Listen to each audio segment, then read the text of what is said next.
Hello, Andy the Maniacal Cinephile here with my thoughts on the sequel to The Conjuring, once again directed by horror master James Wan and starring Vera Farmiga and Patrick Wilson. The film opens with a dolly shot introducing us to ghost hunters Ed and Lorraine Warren in the Amityville horror house. I heard the house is for sale again. Oh, we should buy it. It has 5 bedrooms. And a gateway to hell. During a seance, Lorraine reenacts the Ronald DeFeo murders. She even sees the little boy from that one photograph. Opening the sequel with the Warrens' most famous investigation was a nice touch. From there, the Warrens travel to London, England, where single mother Peggy Hodgson believes something evil is in her home. Now get back to bed, the lot of you! They should try and offer it a biscuit. When Peggy's youngest daughter, Janet, starts showing signs of demonic possession, Ed and Lorraine decide to help. Oh, I almost had a panic attack when Ed was fixing their plumbing. The sequel sees the return of the very talented Patrick Wilson and Vera Farmiga as the likable Ed and Lorraine Warren. I especially want to point out the chemistry that these two have. During the more private scenes, they feel like a genuine, loving couple. I hope they were this sweet and caring in real life. When Ed is singing Can't Help Falling in Love with You to the kids, it's very heartwarming because their father listened to Elvis. If only the deadbeat dad listened to Kiss.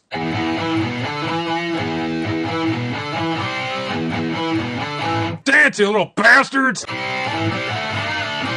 If I had to nitpick, it would be that it takes an hour into the movie for the Warrens to get to Enfield. However, it's because they're dealing with the aftermath of the Amityville case. The sequel delves a little bit into the credibility of the Warrens' investigations. I think they're honest people. Come on, I know a scam artist when I see one. Why are you lingering? Cut away! For instance, they spend a chunk of the movie at home wondering if they should continue investigating after being ridiculed on TV. While watching the first half, I feared that the filmmakers were just trying to find something for the Warrens to do. But in hindsight, we get some great character development that pays off during the climax. I rarely see that during the climax. Yeah, but you mostly watch porn. Yeah. The Enfield poltergeist turns out to be an old man who died in the house named Bill Wilkins. This is my home. Get out now. One of my favorite scenes is when Ed is questioning Bill through Janet. Janet is over Ed's shoulder, blurry in the background. This shot is held for several minutes while Janet slowly transforms into the old man. It's subtle, obscured, and effective. However, the big bad is really the demon Valak. When did Kurt Barlow join a convent? To Lorraine, it looks like a nun to mock her faith.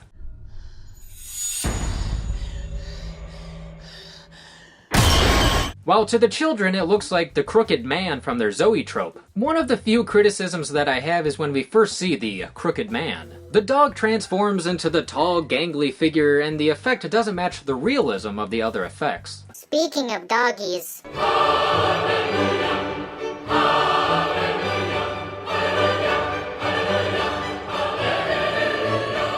Sitting in the back of the theater, I got to watch the audience's reaction. Jerk it! And the two entities delivered plenty of jumps and nervous laughter.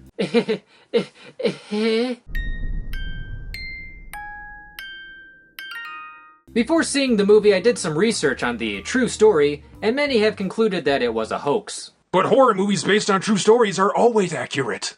I'm surprised and happy to say that the movie doesn't shy away from the hoax debate and includes it. Did it really happen, or was it a little girl's prank? Apparently in real life, Janet was caught bending spoons, and that scene is in the movie. However, the filmmakers cleverly spin it that the ghost forced Janet to raise doubt, so the investigators would leave feeling they had been duped. In the end, the movie portrays it as a real haunting, but I'm glad the possibility of a hoax was not ignored. It added another layer of conflict. It's kinda like an onion that slices back.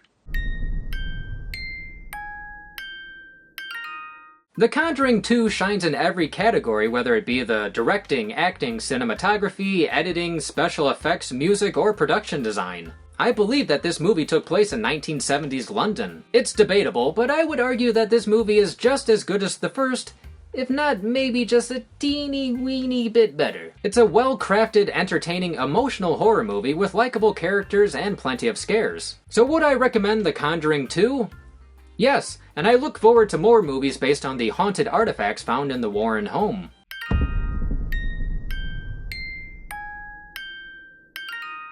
This has been Andy, the Maniacal Cinephile. Thanks for watching. And see you next time.